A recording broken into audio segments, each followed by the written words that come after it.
সন্দেশখালী মামলায় রাজ্য সরকার কাদের স্বার্থ রক্ষা করতে চাইছে প্রশ্ন তুলল সুপ্রিম কোর্ট। সোমবার দেশের সর্বোচ্চ আদালতে সন্দেশখালীতে সিবিআই তদন্তের বিরোধিতা করে মামলা দায়ের করেন কংগ্রেসের নেতা ও আইনজীবী অভিষেক মনু সিংভি।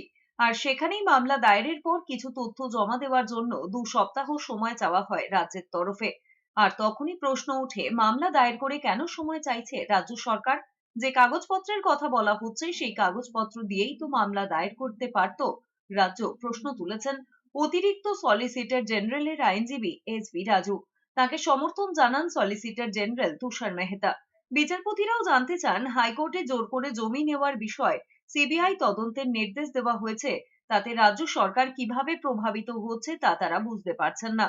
এরপরেই সুপ্রিম কোর্টের বি আর গাভাই এবং বিচারপতি সন্দীপ মেহতার ডিভিশন বেঞ্চের বিচারপতি প্রশ্ন তোলেন, যে মামলায় রাজ্য সরাসরি ক্ষতিগ্রস্ত বা অংশ নয়, সেখানে কোন বিশেষ ব্যক্তিদের আড়াল করতে মামলা করেছে রাজ্য?